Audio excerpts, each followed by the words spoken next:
પ્રકરણ 14ની અંદર જૈવિક અણુ વિશે આપણે વાતો કરીશું. બાયોમોલિક્યુલ્સ તરીકે એને ઓળખવામાં આવે છે. જૈવિક અણુની વ્યાખ્યા દરેકને આવડતી હોવી. જીવંત પ્રણાલી સાથે સંકળાયેલા અણુઓને જૈવિક અણુ કહેવાય. જીવંત પ્રણાલી સાથે સંકળાયેલા અણુઓને જૈવિક અણુ કહેવાય.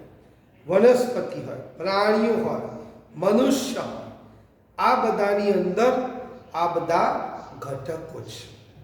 કોણ છે ભાઈ? તો કાર્બોહાઈડ્રેટ્સ. ખોરાકનો મુખ્ય ઘટક હોય તે કાર્બોહાઈડ્રેટ છે. રોટી, કપડાં, મકાન, અન્ન, વસ્ત્ર, આવાસ જો પૂરું પાડતા હોય તો આ કાર્બોહાઈડ્રેટ્સ છે, જેની અંદર 3 તત્વો છે: કાર્બન, હાઇડ્રોજન, ઓક્સિજન.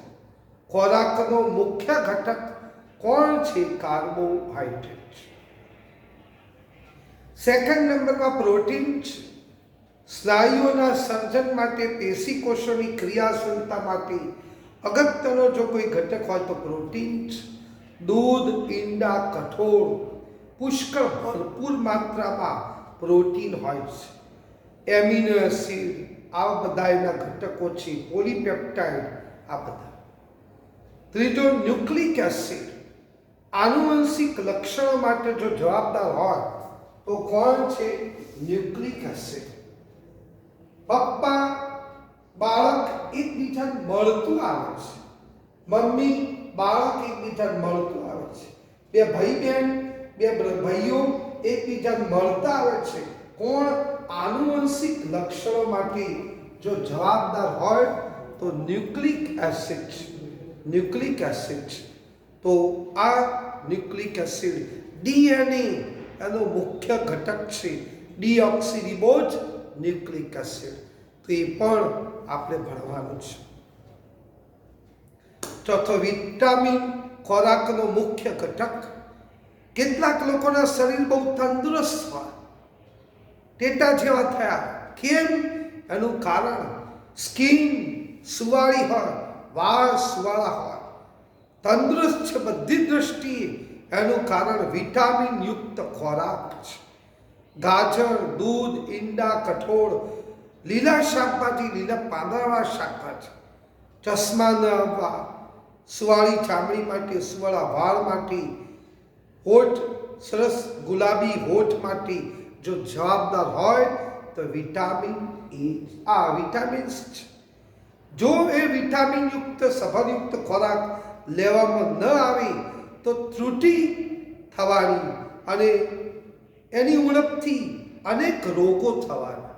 બરાબર? વાળ બરછટ થઈ જવા, ચામડી મગર જેવી થઈ જવી, ચશ્મા, વાળ ઉતરી જવા, આંચકી આવી, ચામડીના રોગો થવા, આ બધું વિટામિનની ઉણપને કારણે છે. હોર્મોન્સ, અંતઃસ્ત્રાવ. હું ઉત્તેજિત કરું છું એવો અર્થ થતો હોય હોર્મોન્સની અંદર, જેની અંદર steroid hormones, protein hormones, amine hormones છે, જાતીય હોર્મોન્સો છે એની અંદર. તો એ પણ એક વાત કરી. એવું નહીં કે તેલ નાખવાથી જ વાળનો ગ્રોથ સારો થાય. એ સારું યુક્ત ભાઈ ખોરાક હોય, હોર્મોન્સ એવા કામ કરતા હોય કે વાળ પુષ્કળ ભરપૂર માત્રામાં. તો આ અંતઃસ્ત્રાવની પણ શરીર ઉપર એક અસર થતી હોય. લિપિડ, ચરબીયુક્ત ખોરાક. શિયાળાની અંદર આખા શરીરને ઓઇલિંગ કરવાનો જો સમય હોય તો કોણ છે? આ શિયાળો છે.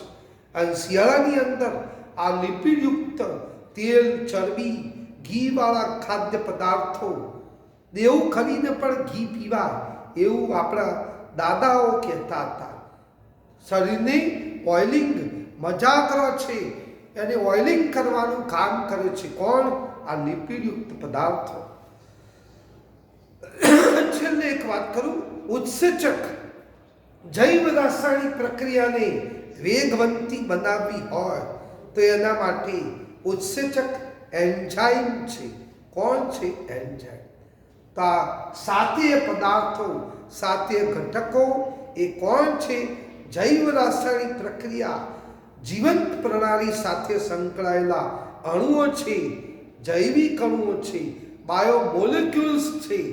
અને એ ઘટકોની આપણે આ સમગ્ર ચેપ્ટર દરમિયાન એ વાતો કરીશું. ઓકે,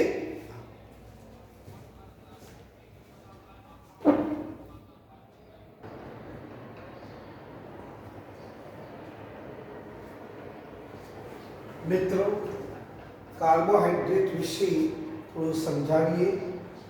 કાર્બોહાઈડ્રેટ ખોરાકનો મુખ્ય ઘટક વનસ્પતિમાંથી મળે. ખાસ કરીને મનુષ્યના શરીરની અંદર અન્ન, વસ્ત્ર અને આવાસ પૂરું પાડે. અન્ન એટલે ખોરાક, રોટલી, રોટલો, બ્રેડ આ બધું પૂરું પાડે. પીઝા પૂરા પાડે. વસ્ત્ર એટલે આ જે કપડો પહેરેલો છે એ રૂમાંથી બનાવવામાં આવે. અને અન્ન, વસ્ત્ર અને આવાસ રામ, લક્ષ્મણ, સીતા એમની જે ઝૂંપડી જે હતી શેમાંથી? તો ઘાસ ચારામાંથી બનાવેલી હતી. તો કાર્બોહાઈડ્રેટ ખોરાકનો મુખ્ય ઘટક. કાર્બોહાઈડ્રેટ્સ કાર્બન અને પાણી છે. ત્રણ તત્વો છે. કાર્બન, હાઇડ્રોજન, ઓક્સિજન, CHO જેવા ત્રણ તત્વો ધરાવે છે. કોણ? કાર્બોહાઈડ્રેટ. જેમનું સામાન્ય સૂત્ર CxH2O છે. CxH2O. દાખલા તરીકે ત્રણ પદાર્થો આપેલા છે, ગ્લુકોઝ, સુક્રોઝ અને સ્ટાર્ચ. આ ત્રણેય જે કાર્બોહાઈડ્રેટ ખરા એ સામાન્ય સૂત્રનું પાલન કરે છે. તેમાં તમે એની અંદર જો ગ્લુકોઝ C6H12O6 6 કાર્બન છે અને પાણીના 6 અણુઓ છે. તો C6H12O6. સુક્રોઝની અંદર વાત કરો, ખાંડ, સુક્રોઝ શેરડી શર્કરા છે, શેરડીમાંથી મળે છે. કોણ? સુક્રોઝ. C12H22O11 12 કાર્બન છે, 11 H2O છે. તો CxH2O એનું સામાન્ય સૂત્ર ખરું કે નહીં? ત્રીજો એક છે સ્ટાર્ચ. બટાટા, કાચા કેળા જેની અંદર સ્ટાર્ચ હોય, જેમાં સ્વાદ હોતો નથી, કાચું કેળું કહો કે બટાટા કહો. સૂત્ર C6H10O5 6 કાર્બન છે અને પાણીના 5 અણુઓ છે. આથી ગ્લુકોઝ, ફ્રુક્ટોઝ, સ્ટાર્ચ, સુક્રોઝ આ બધા કાર્બનના હાઇડ્રેટ છે, જેમાં પાણીનું પ્રમાણ 2:1 અહીં રાખેલું છે. મિત્રો, સુક્રોઝની વાત કરો, સ્ટાર્ચની વાત કરો, ગ્લુકોઝની વાત કરો, ફ્રુક્ટોઝની વાત કરો, એ સામાન્ય સૂત્રનું પાલન કર્યું CxH2O5. પણ કેટલાક લોકો કાર્બોહાઈડ્રેટ હોવા છતાં એ સૂત્રનું પાલન કરતા નથી. એવા પણ છે. કોણ? તો રેમનોઝ. આ રેમનોઝ જેનું અણુસૂત્ર C6H12O5 છે. આ રેમનોઝ કાર્બોહાઈડ્રેટ હોવા છતાં આ સૂત્રનું પાલન કરતો નથી. ખરેખર C6 એટલે 6 કાર્બન, 12 હાઇડ્રોજન, તો ઓક્સિજન 6 હોવા જોઈએ, પણ 6 થતા નથી. કેટલા થાય છે? 5. તો આ પાલન ન કરતો હોય એવો કાર્બોહાઈડ્રેટ કોણ? તો રેમનોઝ. મિત્રો, કેટલાક કાર્બનિક પદાર્થો એવા છે કે જે કાર્બોહાઈડ્રેટ નથી છતાં સૂત્રનું પાલન કરે છે. કોણ? તો આ 3 પદાર્થો લખેલા છે. એક છે ભાઈ ફોર્માલ્ડિહાઇડ. કોણ? ફોર્માલ્ડિહાઇડ. ફોર્માલ્ડિહાઇડ ટેન્કની અંદર કોઈ લાશ, બિનવારસી લાશ રાખવામાં આવે તો કેમિકલ રિએક્શન થતું નથી. આ ફોર્મેલિનનું દ્રાવણ એને કહેવાય છે. આ ફોર્માલ્ડિહાઇડ HCHO ખરો, જેની અંદર એક કાર્બન છે અને એક પાણીનો અણુ છે. એસિટિક એસિડ તીવ્ર ખાટી સરકા જેવી વાસવાળો પદાર્થ, ખોરાકને સ્વાદિષ્ટ બનાવવાવાળો પદાર્થ. કોણ? Acetic acid. પ્રયોગશાળાની અંદર તમે જોયો છે. આ એસિટિક એસિડ CH3COOH, બે કાર્બન છે અને પાણીના બે અણુ છે. લેક્ટિક એસિડ દૂધમાંથી દહીં બને છે. લેક્ટિક એસિડ દહીં ખાટું હોય છે. ખોરાકને પચાવવા માટેની વાત કરીએ તો કોણ? Lactic acid. CH3CHOOH 2 hydroxy propanoic acid lactic acid, જેની અંદર 3 કાર્બન છે અને 3 પાણીના અણુઓ છે. મિત્રો, આ 3 પદાર્થો કાર્બોહાઈડ્રેટ ન હોવા છતાં એ કાર્બોહાઈડ્રેટ વર્ગના સંયોજનોનું સામાન્ય સૂત્રનું પાલન કરે છે. કયું? CXH2Y ખરો, એક C તો H2 એક છે, 2C તો H2 બે છે, 3C H2 3 છે. આ સૂત્રનું પાલન કરે છે. તો મિત્રો, પણ આકસ્મિક આ સંયોગ ઊભો થયો કે કાગડાનું બેસવું અને ડાળાનું તૂટવું. આવું આકસ્મિક થાય. કાર્બોહાઈડ્રેટ કેવા છે? ગળ્યા છે, સ્વાદમાં ગળ્યા. ગ્લુકોઝ, ફ્રુક્ટોઝ, સુક્રોઝ, આ બધા પદાર્થો ગળ્યા છે. એટલા માટે એને સેકેરાઇડ કહેવાય. સેકેરીન, સેકેરાઇડ, ગળ્યા પદાર્થો. તો મિત્રો, આ કાર્બોહાઈડ્રેટ વિશે એક સામાન્ય વાત કરી. હવે આપણે કાર્બોહાઈડ્રેટના વર્ગીકરણની એ વાતો કરીશું. ઓકે?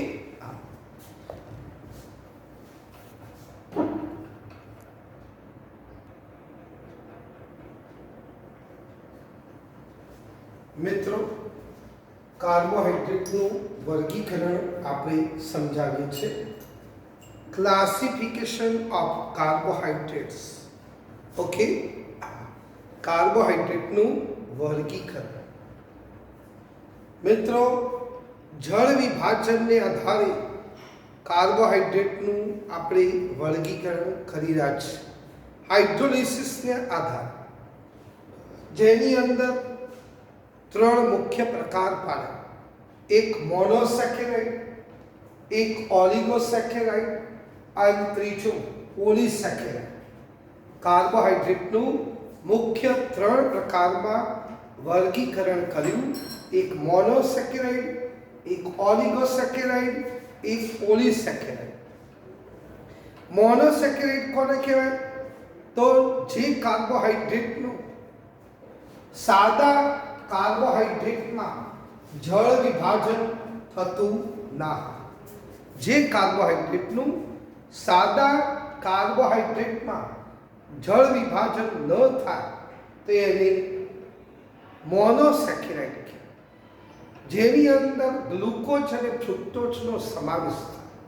ગ્લુકોઝ અને ફ્રુક્ટોઝ, જેમના અણુ સૂત્રો બંનેના સરખા છે, કારણ કે બંને સમઘટકો છે. C6H12O6 છે.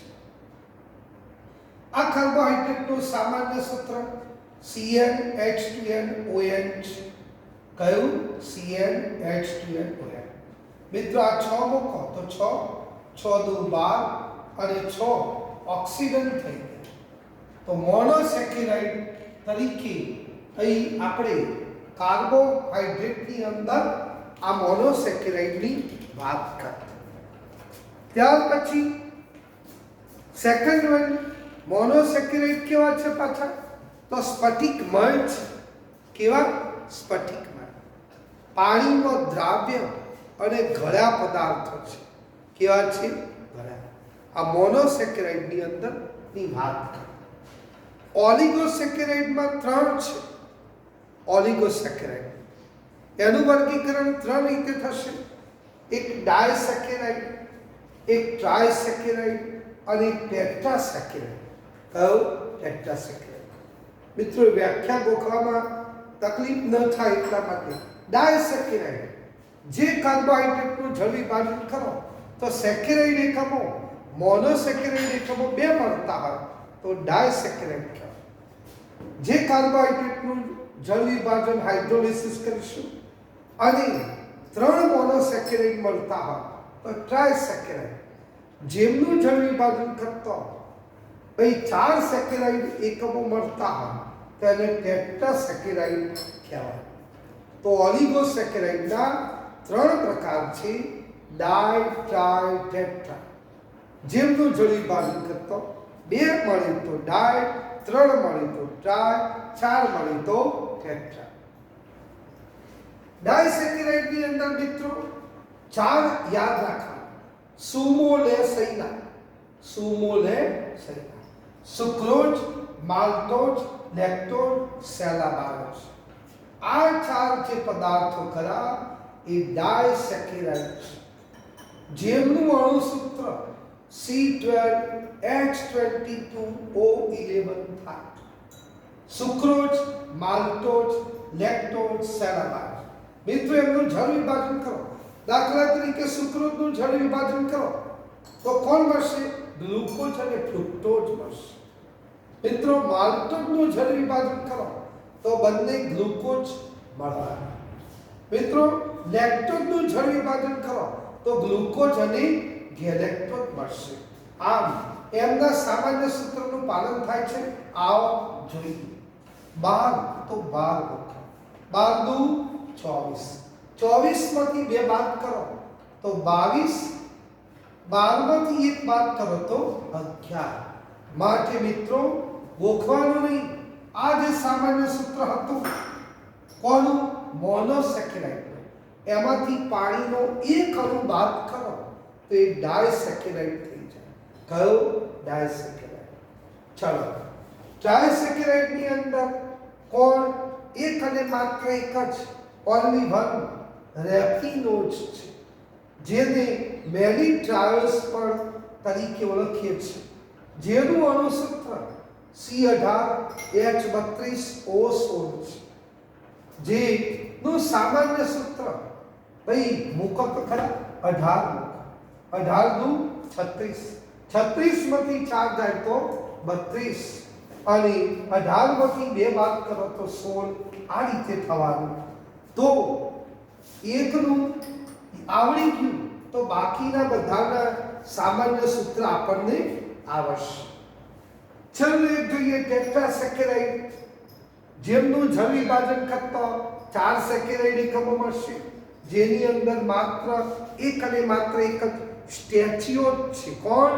સ્ટેચ્યુઓઝ. જેનું અણુસૂત્ર C24H42O21 છે. જે કોનું? મોનોસેકેરાઇડનું હતું. એમાંથી 1 પાણી ઓછો કરો તો ડાયસેકેરાઇડ.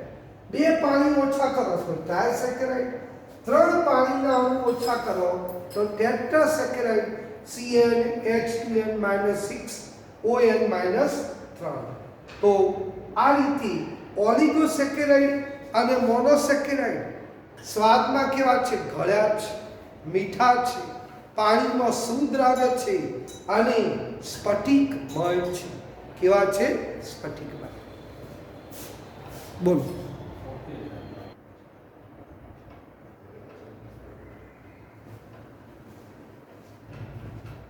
કાર્બોહાઈડ્રેટમાં મોનોસેકેરાઇડ, ઓલિગોસેકેરાઇડ, પોલિસેકેરાઇડ.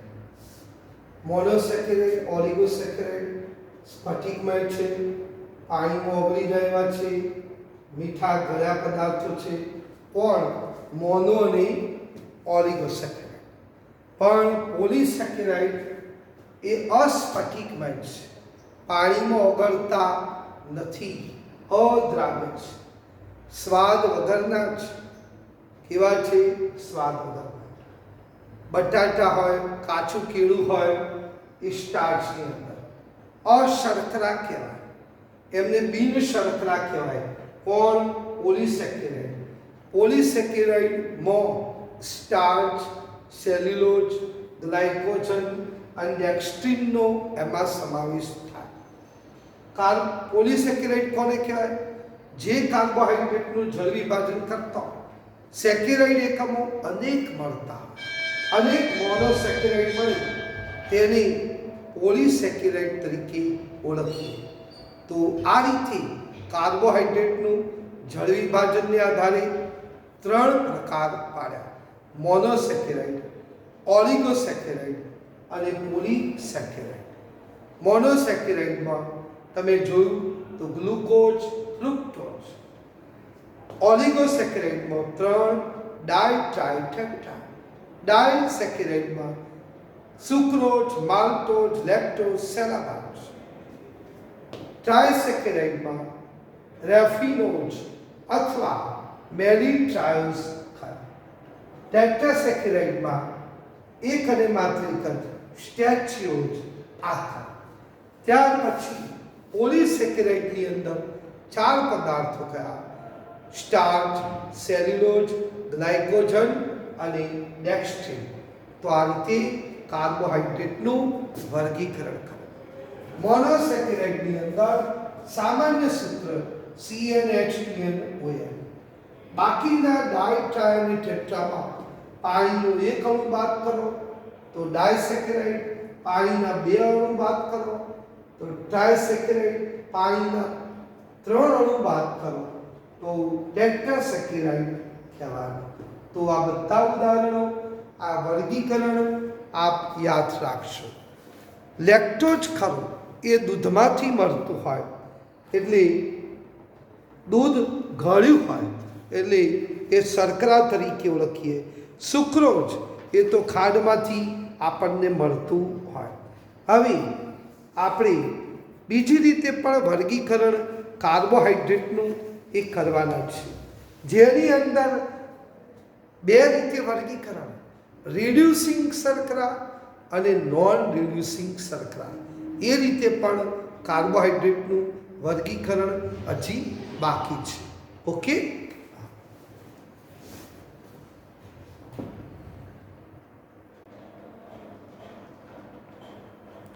મિત્રો, કાર્બોહાઈડ્રેટના વર્ગીકરણમાં મોનોસેકેરાઇડ, ઓલિગોસેકેરાઇડ, પોલિસેકેરાઇડ તો કહ્યું હતું. ઉપરાંત બીજી 2 રીતે વર્ગીકરણ થાય છે: એક રિડ્યુસિંગ શર્કરા, એક નોન રિડ્યુસિંગ શર્કરા. રિડ્યુસિંગ શર્કરા એને રિડક્શન કરતા શર્કરા કહેવાય. નોન રિડ્યુસિંગ શર્કરા જેને બિન રિડક્શન કરતા શર્કરા તરીકે ઓળખીએ. રિડ્યુસિંગ શર્કરામાં ગ્લુકોઝ અને ફ્રુક્ટોઝનો સમાવેશ થાય.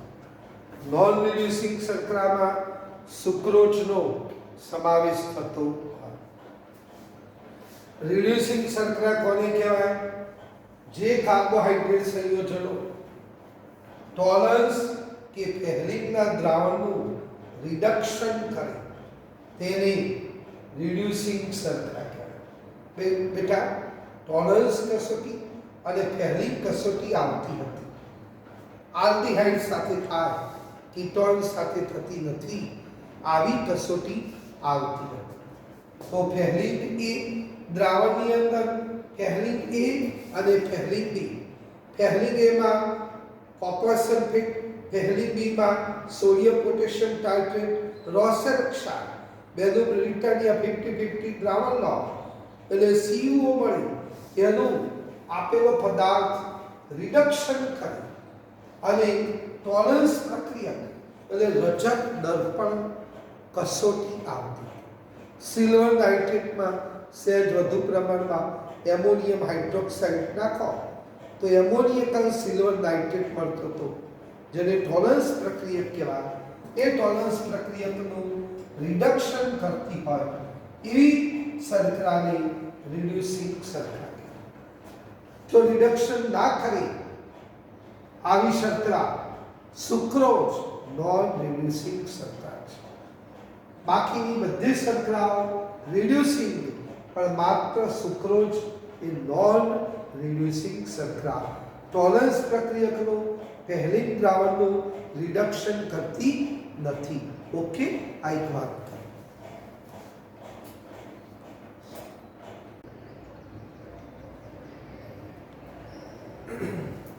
ગઈ વખતે આપણે જોયેલું રિડ્યુસિંગ, નોન રિડ્યુસિંગ, રિડક્શન કરતા ટોલરન્સ અને ફેહલિંગનું રિડક્શન કરી એને રિડક્શન કરતા રિડ્યુસિંગ શર્કરા કહેવાય, જેમાં ગ્લુકોઝ, ફ્રુક્ટોઝ અને આ બે મોનોસેકેરાઇડ્સ અને માલ્ટોઝ, લેક્ટોઝ, ડાયસેકેરાઇડ્સ, આ ચારેય શર્કરાઓનો સમાવેશ રિડ્યુસિંગ શર્કરામાં થતો. નોન રિડ્યુસિંગમાં સુક્રોઝનો સમાવેશ થાય, જે ટોલરન્સ અથવા ફેહલિંગનું રિડક્શન કરતા નથી. આ રીતે વર્ગીકરણ કર્યું. Monosaccharide, oligosaccharide, polysaccharide. ઓલિગોસેકેરાઇડમાં ડાય, ટ્રાય, ટેટ્રાસેકેરાઇડ અને રિડક્શન કરે ના કરે એના આધારે રિડ્યુસિંગ, નોન રિડ્યુસિંગ શર્કરા આ રીતે વર્ગીકરણ કર્યું.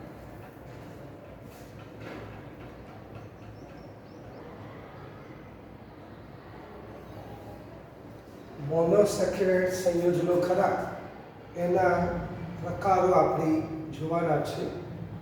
જો મોનોસેકેરાઇડની અંદર આલ્ડીહાઇડ સમૂહ આવેલો હોય, CHO સમૂહ આવેલો હોય તો એને આલ્ડોઝ કહેવાય. કયો મોનોસેકેરાઇડ? આલ્ડોઝ.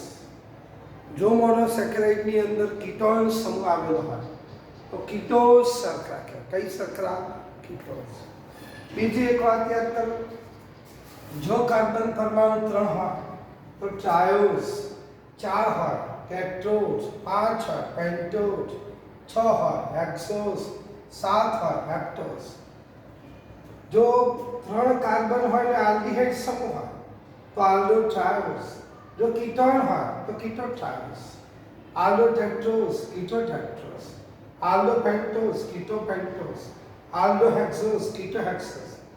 આલ્ડો હેપ્ટોઝ, 7 કાર્બન હોય તો 7 કાર્બન હોય કીટોન હોય તો કીટો હેક્સોઝ. અહીં ગ્લુકોઝની અંદર તમે વાત કરો બેટા, આ ગ્લુકોઝ એ આલ્ડો હેક્સોઝ છે. કોણ? આલ્ડો હેક્સોઝ. 6 કાર્બન છે અને એને હેક્સોઝ કહેવાય અને એની અંદર આલ્ડીહાઇડ સમૂહ છે, તો ગ્લુકોઝ આમાં સમાવેશ થાય. શેમાં? ગ્લુકોઝ આમાં સમાવેશ. આલ્ડો હેક્સોઝ 6 કાર્બન છે અને આલ્ડીહાઇડ છે. કીટો હેક્સોઝની અંદર વાત કરો, 6 કાર્બન હોય અને કીટોન સમૂહ હોય, એવો કોણ છે? ફ્રુક્ટોઝ.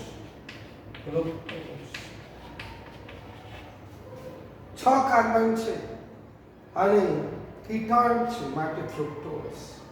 6 કાર્બન છે, આલ્ડીહાઇડ છે, આલ્ડો હેક્સોઝ. આ રીતે વર્ગીકરણ થતું હોય. તો ગ્લુકોઝ એ રિડ્યુસિંગ શર્કરા, ગ્લુકોઝ આલ્ડો હેક્સોઝ કહેવાય, ફ્રુક્ટોઝ કીટો હેક્સોઝ કહેવાય અને રિડ્યુસિંગ શર્કરા બંને મોનોસેકેરાઇડ શર્કરા તરીકે ઓળખાતી હોય. ઓકે,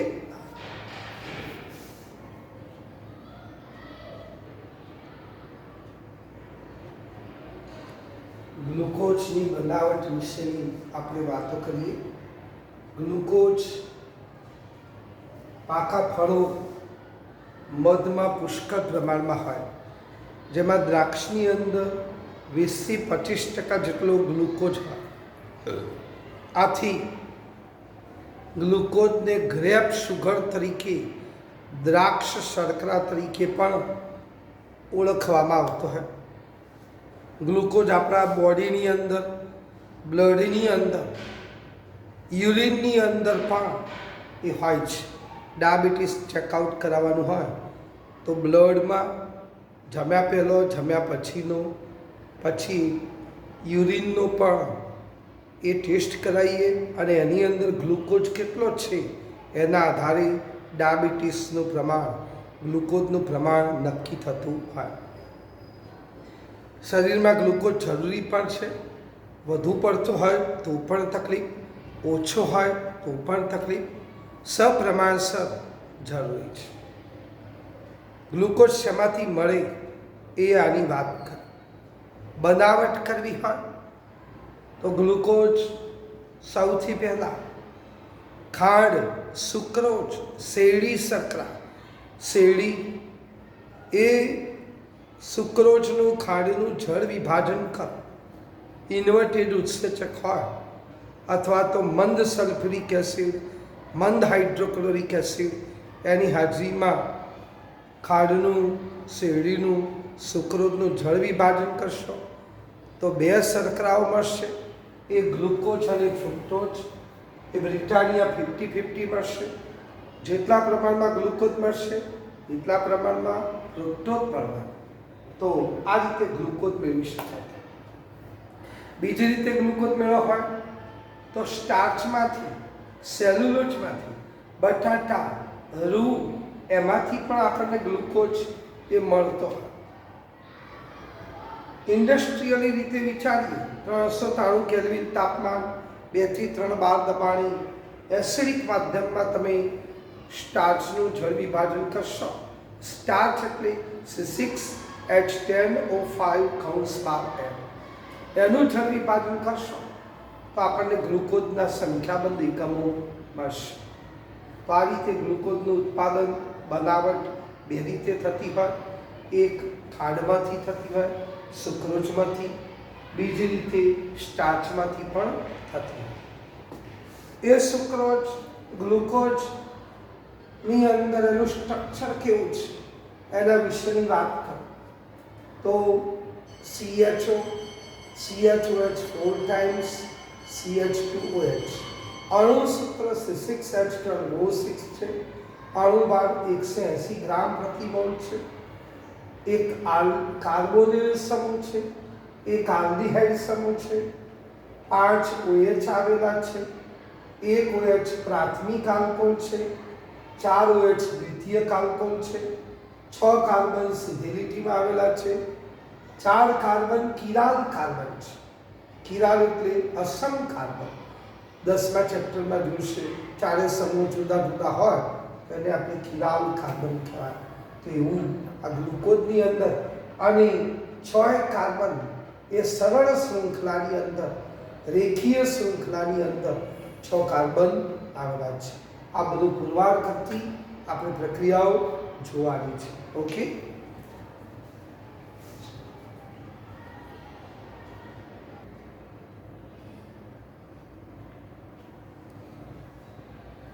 ગ્લુકોઝની અંદર 8-9 વિશેષતાઓ આપણે કહી. એ વિશેષતાઓ પુરવાર કરવા માટેની આપણે પ્રક્રિયાઓ જોઈ રહ્યા છે. કોઈ પણ આલ્કોહોલ હોય, કોઈ પણ આલ્કોહોલ, એ આલ્કોહોલને HI સાથે લાલ ફોસ્ફરસની હાજરીમાં રિડક્શન કરીએ, તો આપણને આલ્કેન મળતો. આલ્કોહોલનું રિડક્શન કરતો આલ્કેન વત્તા HI સાથે પ્રક્રિયા કરતો H2O વત્તા H2 મળે એટલે આલ્કેન હાઇડ્રોકાર્બન મળે. હવે આપણે ગ્લુકોઝની અંદર જોયું HI સાથે પ્રક્રિયા કરી તો બધા ઓક્સિજન દૂર થઈ ગયા. ઓક્સિજનનું દૂર થયું, હાઇડ્રોજનનું ઉમેર્યું. એના કારણે 6 કાર્બન વાળી સીધી લીટીવાળા નોર્મલ હેક્સેન 6 કાર્બન એક રેખાની અંદર. આના ઉપરથી પુરવાર છે કે ગ્લુકોઝની અંદર 6 કાર્બન પરમાણુ સરળ શૃંખલામાં આવેલા છે. શેના ઉપરથી? HI સાથે પ્રક્રિયા કરતો ગ્લુકોઝની એનું રિડક્શન થઈ નોર્મલ હેક્સેન બને. એના ઉપરથી ખબર પડી કે ગ્લુકોઝમાં 6 કાર્બન સરળ શૃંખલામાં આવેલા છે. ગ્લુકોઝની હાઇડ્રોક્સિલ એમાઇડ, મિત્રો હાઇડ્રોક્સિલ એમાઇડ, એમોનિયમ હાઇડ્રોક્સાઇડ નથી, હાઇડ્રોક્સિલ એમાઇડ છે. એના સાથે આપણે પ્રક્રિયા કરીએ તો આપણને ઓક્સાઇડ મળે. કોણ મળે? ઓક્સાઇડ.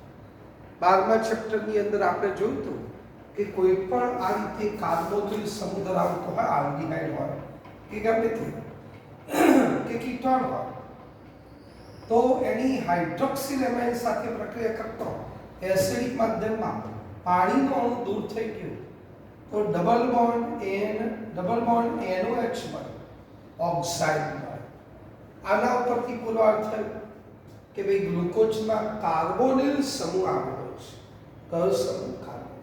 તો ગ્લુકોઝની એસિડિક માધ્યમમાં હાઇડ્રોક્સિલ એમાઇન સાથે પ્રક્રિયા કરતો ગ્લુકોઝ મોનોક્સાઇડ મળે. એના ઉપરથી પુરવાર થયું કે ગ્લુકોઝમાં કાર્બોનિલ સમૂહ આવેલો છે. મિત્રો એક પ્રક્રિયા એવી છે. બીજી પ્રક્રિયા HCN સાથે આપણે લેક્ટિક એસિડ બનાવવાની હતી પ્રક્રિયા 12મા ચેપ્ટરમાં. એ જ પ્રક્રિયા આપેલી છે. આ આલ્ડીહાઇડ કે કીટોનની એ HCN સાથે બેઝિક માધ્યમમાં પ્રક્રિયા કરો તો HCN ની કેન્દ્રાનુરાગી યોગક્ષીલ પ્રક્રિયા થવાની. O સાથે OH આવી ગયું, પાઈ બની તૂટી ગયો, CN આવી ગયો, સાયનોહાઇડ્રીન મળ્યો. ગ્લુકોઝની અંદર પણ કાર્બોનિલ સમૂહ હતો, એની HCN સાથે પ્રક્રિયા કરી બેઝિક માધ્યમમાં તો CHO સાથે H આવી ગયો, CN આવી ગયો, ગ્લુકોઝ સાયનોહાઇડ્રીન આવી ગયો. આના ઉપરથી પુરવાર થયું કે ગ્લુકોઝની અંદર કાર્બોનિલ સમૂહ આવેલો છે. કયો સમૂહ? કાર્બન. HI સાથે પ્રક્રિયા કરતા આપણને એ માલુમ પડ્યું કે ગ્લુકોઝમાં 6 કાર્બન સરળ શૃંખલામાં આવેલા છે. ગ્લુકોઝની હાઇડ્રોક્સિલ એમાઇન અને HCN સાથે કેન્દ્રાનુરાગી યોગક્ષીલ પ્રક્રિયા કરતા આપણને ખબર પડી કે ગ્લુકોઝની અંદર કાર્બોનિલ સમૂહ આવેલો છે. આગળ વાત કરીએ. કોઈ પણ આલ્ડીહાઇડ હોય એનું ઓક્સિડેશન કરો તો કાર્બોક્સિલિક એસિડ મળતો હોય. આપણે 11-12મા ચેપ્ટરમાં જોયું. 12મા ચેપ્ટર એ રીતેની વાત કરો કે ગ્લુકોઝની બ્રોમિન જળ સાથે પ્રક્રિયા કરીશું. આ બ્રોમિન જળ સાથે પ્રક્રિયા કરતા મંદ ઓક્સિડેશન કરતા પ્રક્રિયા છે બ્રોમિન જળ. KMnO4 છે, HNO3 છે, K2Cr2 છે, PCC છે. આ બધાય ઓક્સિડેશન કરતા છે. Na2Cr2 H2SO4 છે. પણ આ બ્રોમિન જળ વડે ઓક્સિડેશન કરી ગ્લુકોઝનું તો CHO નું COOH માં રૂપાંતર થઈ ગયું અને આપણને ગ્લુકોનિક એસિડ મળે. મોનોકાર્બોક્સિલિક એસિડ એક COOH વાળો આપણને ગ્લુકોનિક એસિડ મળે. આના ઉપરથી પુરવાર થયું કે ગ્લુકોઝમાં આલ્ડીહાઇડ સમૂહ આવેલો છે. કયો સમૂહ? આલ્ડીહાઇડ. CHO વાળો સમૂહ આલ્ડીહાઇડ સમૂહ આવેલો છે. તો આ રીતે આ બધી પ્રક્રિયાઓ અને અગત્યનો એક પ્રશ્ન છે કે ગ્લુકોઝમાં આ બધી વસ્તુ એનું બંધારણ સાબિત કરતી પ્રક્રિયાઓ સમજાવો. 3-4 માર્ક્સની અંદર એક મોસ્ટ આઈએમપી પ્રશ્ન છે. તો મિત્રો એ તૈયાર કરજો. હજી આ પ્રશ્નની અંદર આપણે વાત કરીએ.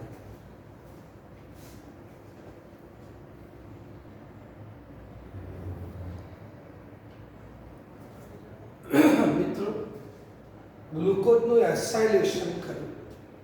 એસાઇલેશન કરવા માટે એસિટિક એન્હાઇડ્રાઇડ અથવા એસિટાઇલ ક્લોરાઇડ વપરાતો હોય.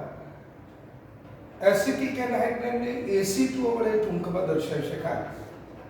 તો એસાઇલેશન કરતા ગ્લુકોઝ પેન્ટા એસિટેટ મળે. કોણ? Glucose penta acetate. જે રીતે તમે ફિનોલ હોય, આ ફિનોલનું તમે એસાઇલેશન કરો CH3CO twice over, આનું એસાઇલેશન કરો તો આપણને આવું મળતું હોય. બેન્ઝીન ઉપર O અહીંથી H જતો રહે અને CO CH3 આવતો. તો આ ફિનાઇલ એસિટેટ મળે. કોણ? ફિનાઇલ એસિટેટ. વધતા દૂર શું થવાનું? એક CH3CO આવી ગયો તો CH3CO માઇનસ અને H એટલે એસિટિક એસિડ દૂર થતો. અહીં પણ ગ્લુકોઝના આ 4 OH અને એક આ 5મો OH, એમાંથી 5 OH માંથી 5 H નીકળી ગયા અને 5 જગ્યાએ તમને આ COCH3 આવા આપણને મળ્યા. એને ગ્લુકોઝ પેન્ટા એસિટેટ કહેવાય. વત્તા 5 મોલ આપણને એસિટિક એસિડ મળશે. કોણ બનવાના? એસિટિક એસિડ બનવાના. આના ઉપરથી પુરવાર થયું કે ગ્લુકોઝમાં પેન્ટાએસિટેટ મળ્યું, એટલે ગ્લુકોઝમાં 5 OH આવેલા છે. એ 5 OH મિત્રો જુદા જુદા કાર્બન ઉપર આવેલા છે. કેવા કાર્બન ઉપર? 5 OH જુદા જુદા કાર્બન ઉપર આવેલા છે. એ આ ગ્લુકોઝ પેન્ટાએસિટેટ વ્યુત્પન્ન ઉપરથી જે નિપજ મળે છે એના ઉપરથી કહી શકાય. છેલ્લી એક વાત કરું કે મિત્રો ગ્લુકોઝ કે ગ્લુકોનિક એસિડ એટલે ઉપર COOH મોનો કાર્બોક્સિલિક એસિડ. આ ગ્લુકોઝનું અને ગ્લુકોનિક એસિડનું તમે ઓક્સિડેશન કરો તો આ CHO નું ઓક્સિડેશન થાય તો શું મળે મિત્રો? તો COOH મળી ગયો, બરોબર. પણ આ COOH તો હતો જ, તો એ COOH એમને મળે. પણ મિત્રો કોણ છે પાછો? ગ્લુકોનિક એસિડ અથવા ગ્લુકોઝની અંદર આ CH2OH છે, આ CH2OH. તમે મિત્રો એક વસ્તુ યાદ રાખો કે પ્રાથમિક આલ્કોહોલ હોય એનું ઓક્સિડેશન કરો, આ CH2OH નું ઓક્સિડેશન કરો તો એક H જતા રહે, RCHO મળે, આલ્ડીહાઇડ મળે. શું મળે? આલ્ડીહાઇડ નું ઓક્સિડેશન કરો, તો કાર્બોક્સિલિક એસિડ મળે. કોણ મળે? Carboxylic acid. તો અહીં આવું થયું, પ્રાથમિક આલ્કોહોલનું ઓક્સિડેશન કર્યું તો તમને આલ્ડીહાઇડ મળે. શું મળે? આલ્ડીહાઇડ. એનું ઓક્સિડેશન મળ્યું તો શું મળ્યું? કાર્બોક્સિલિક એસિડ મળે. કોણ મળ્યો? કાર્બોક્સિલિક એસિડ મળે. તો આના ઉપરથી પુરવાર થયું કે આ એક OH છે ખરો, એ CH2OH માનો એક OH કેવો છે? પ્રાથમિક આલ્કોહોલ છે. પ્રાથમિક આલ્કોહોલનું ઓક્સિડેશન કરો તો આલ્ડીહાઇડ, એનું ઓક્સિડેશન કરો તો કાર્બોક્સિલિક એસિડ. તો આ રીતે અમે આલ્ડીહાઇડનું ઓક્સિડેશન કરતા તો કાર્બોક્સિલિક એસિડ મળવાનો જ હતો, પણ પ્રાથમિક આલ્કોહોલનું ઓક્સિડેશન કરતા COOH મળે. આ રીતે તમે જુઓ તો ડાયકાર્બોક્સિલિક એસિડ એવો સેકેરિક એસિડ. કયો? સેકેરિક એસિડ. આના ઉપરથી પુરવાર થયું કે ગ્લુકોઝની અંદર એક OH કેવો આલ્કોહોલ છે? પ્રાથમિક આલ્કોહોલ છે. એ આના ઉપરથી પુરવાર થતું. તો આ રીતે મિત્રો 5-6 પ્રક્રિયાઓ પરથી એ આપણે કહ્યું કે ગ્લુકોઝની અંદર 6 કાર્બન સરળ શૃંખલામાં છે, એક કાર્બોનિલ સમૂહ છે એ પુરવાર કર્યું, એક આલ્ડીહાઇડ સમૂહ છે એ પુરવાર કર્યું. બ્રોમિન જળ વડે ઓક્સિડેશન કરતા ગ્લુકોનિક એસિડ મળ્યું તો એ આલ્ડીહાઇડ સમૂહ છે. ગ્લુકોઝમાં 5 OH જુદા જુદા કાર્બન ઉપર છે, એ ગ્લુકોઝ પેન્ટાએસિટેટ ઉપરથી ખબર પડી. ગ્લુકોઝની અંદર અને ગ્લુકોનિક એસિડનું ઓક્સિડેશન કરતા ડાયકાર્બોક્સિલિક એસિડ સેકેરિક એસિડ મળ્યો. એના ઉપરથી પણ કહ્યું કે ભાઈ ગ્લુકોઝની અંદર એક OH પ્રાથમિક આલ્કોહોલ આવેલો છે. આ બધી પ્રક્રિયા ગ્લુકોઝનું બંધારણ સાબિત કરતી પ્રક્રિયાઓ છે. તો આ એની વાત કર.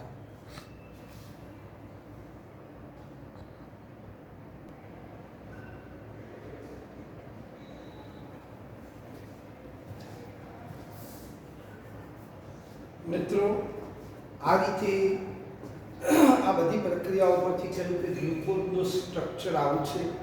CHO 4 વખત છે, CH2OH. આ CH2OH નીચે આવેલો છે અને આપણે જોઈએ તો CHO સૌથી ઉપર આવેલો છે, બરોબર. અહીં 4 OH આવેલા છે. 4 OH એ દ્વિતીય આલ્કોહોલ છે, એક OH પ્રાથમિક છે. 4 કાર્બન એ કિરાલ કાર્બન છે. આ કિરાલ કાર્બન એ 4 કાર્બન છે. આ કિરાલ કાર્બન. આ આલ્ડીહાઇડ સમૂહ આવેલો છે, CHO આલ્ડીહાઇડ એક પ્રાથમિક આલ્કોહોલ છે. 4 OH એ દ્વિતીયક આલ્કોહોલ છે, આ 4 દ્વિતીયક આલ્કોહોલ એ છે, આ પ્રાથમિક છે, 6 કાર્બન સિધિલિટીન છે, એ કાર્બોનિલ સમૂહ છે, આલ્ડીહાઇડ સમૂહ પણ છે, 6 કાર્બન સરળ શૃંખલામાં. આ બધું એમિલ ક્રિસ્ટલ નામના વૈજ્ઞાનિકે ઘણા બધા ગુણધર્મોને આધારે એ આ સ્ટ્રક્ચરો એ આપ્યા હતા. ત્યાર પછી એને ગ્લુકોઝ ઉપરથી ગ્લુકોનિક એસિડ, એટલે એ ખાલી COH ઉપર મોનોકાર્બોક્સિલિક એસિડ આ એક આપ્યો, મોનોકાર્બોક્સિલિક એસિડ આપ્યો.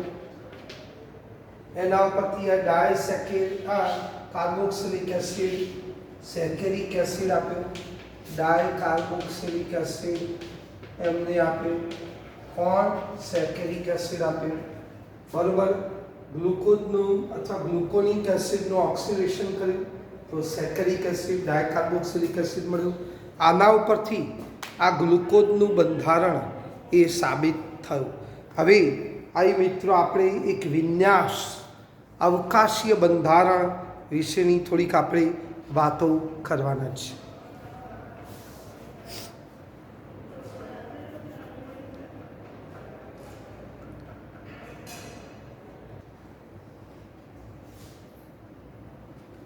અવકાશીય બંધારણ મિત્રો, અવકાશમાં ત્રિપરિમાણમાં કેવી ગોઠવણી છે એના આધારેની વાત કરીએ. અહીં બે વસ્તુ છે કે ડી વિન્યાસ અને એલ વિન્યાસ. વિન્યાસ એટલે અણુની અવકાશમાં ગોઠવણી. 10મા ચેપ્ટરમાં પણ સાહેબે કહ્યું હશે. વિન્યાસ નક્કી કરવા માટે મિત્રો કેપિટલ ડી અને કેપિટલ એલ વિન્યાસ નક્કી કરવા માટે ગ્લિસરાલ્ડિહાઇડને માનક તરીકે સ્વીકાર. ગ્લિસરાલ્ડિહાઇડ એટલે ઉપર CHO નીચે CH2H, બરાબર એવું જ. એમાં જો H ડાબી બાજુ હોય, OH જમણી બાજુ હોય તો D અથવા પ્લસ ગ્લિસરાલ્ડિહાઇડ કહેવાય. પણ OH ડાબી બાજુ હોય અને H જમણી બાજુ હોય તો એને L અથવા માઇનસ વિન્યાસ કહેવાય. મિત્રો આ ડી અને એલ એના આધારેની વાત કરું. બધા જ ગ્લુકોઝની અંદર તમે જો ડી વિન્યાસ નક્કી કરવો હોય તો શું કરવાનું? સૌથી નીચે પહેલો કાર્બન આવતો હોય, પહેલો કિરાલ કાર્બન આવતો હોય, એ પહેલા કિરાલ કાર્બન ઉપર H અને OH ની ગોઠવણી કઈ રીતે છે એના આધારે એ ડી અને એલ વિન્યાસ નક્કી થતો હોય. મિત્રો સૌથી વધુ ઓક્સિડેશન પામેલો જે ભાગ ખરો એ CHO હંમેશા ઉપર હોય છે. બરાબર, એને આડું લખવામાં આવતું નથી. ઓર્ગેનિક કેમિસ્ટ્રીની માફક ગ્લુકોઝને એ આમ ઊભો લખવામાં આવે છે. તો વધુ ઓક્સિડેશન પામેલો ભાગ CHO ઉપર, નીચે CH2. બીજી એક વાત કરું કે આ ગ્લુકોઝની અંદર તમારે ડી વિન્યાસ છે કે એલ વિન્યાસ છે એ નક્કી કરવો તો પહેલો કાર્બન કિરાલ કાર્બન એના આધારે જ H અને OH ના સ્થાનના આધારે એ ડી વિન્યાસ કે એલ વિન્યાસ નક્કી થતો હોય. તો મિત્રો H ડાબી બાજુ હોય તો ડી, OH ડાબી બાજુ હોય તો એલ વિન્યાસ. પ્રથમ કાર્બન કિરાલ કાર્બન ઉપર H ડાબી બાજુ છે માટે ડી વિન્યાસ. અહીં ગ્લુકોઝની અંદર OH ડાબી બાજુ છે માટે એલ વિન્યાસ એના આધારે નક્કી થતું હોય. મિત્રો આ ડી એલ ને આ ડીએલ સાથે કોઈ સંબંધ નથી. આ ડીએલ ને આ ડીએલ સાથે કોઈ નક્કી નથી. આ ડીએલ આના આધારે નક્કી થતું હોય કે આ ડી વિન્યાસ છે, આ એલ એના આધારે થતું હોય, આવું આના આધારે નક્કી થતું હોય. પણ આ ડીએલ નક્કી કરવું હોય તો ભાઈ પ્રકાશ ક્રિયાશીલતા આપને ખ્યાલ હોય તો તલ ધ્રુવીભૂત પ્રકાશનું કઈ દિશામાં કોણાવર્તન થયું. જો તલ ધ્રુવીભૂત પ્રકાશનું જો જમણી દિશામાં કોણાવર્તન કરે, જમણી દિશામાં કોણાવર્તન કરે તો એને તમારે ડેક્સ્ટ્રો કહેવાય. જો ડાબી દિશામાં કોણાવર્તન કરે તો એને આપણે લીવો નક્કી કરવાનો. તો તો ડી વિન્યાસ અને એલ વિન્યાસ, ડી એને પ્લસ કહેવાય, એલ એને માઇનસ કહેવાય. ડી એટલે ડેક્સ્ટ્રો છે, ડેક્સ્ટ્રો છે. એલ એટલે લીવો છે. આ જમણેરી બ્રહ્મણીય છે, જમણેરી. આ ડાબેરી બ્રહ્મણીય છે, આ વામ બ્રહ્મણીય છે. આ દક્ષિણ બ્રહ્મણીય છે, દક્ષિણ બ્રહ્મણીય. આ વસ્તુ શેના આધારે નક્કી થતું હોય? તલ ધ્રુવીભૂત પ્રકાશનું આપેલો પદાર્થ જો જમણી દિશામાં કોણાવર્તન કરે તો આ બધું થતું હોય, ડાબી દિશામાં કોણાવર્તન થતું હોય તો લીવો, વામ, ડાબેરી, માઇનસ આ રીતે ઓળખાતું હોય. કેપિટલ ડીએલ ને સ્મોલ ડીએલ સાથે કોઈ સંબંધ હોતો નથી મિત્રો. તો આ એની વાત કરી. તો અહીં આમ અવકાશમાં એમની ગોઠવણી એ આપણે નક્કી કરી. માટે પ્રથમ કિરાલ કાર્બન ઉપરથી જ નક્કી થતું હોય કે આપેલો એ ડેક્સ્ટ્રો ડી ગ્લુકોઝ છે કે એલ ગ્લુકોઝ છે. ઓકે, તો ડીએલ ને સ્મોલ ડીએલ સાથે કોઈ સંબંધ નથી. ઓકે, તો આ એની વાત કરી. હવે ગ્લુકોઝનું ચક્રીય બંધારણ એ આપણે સાબિત કરવાનું છે, એ કરીશું.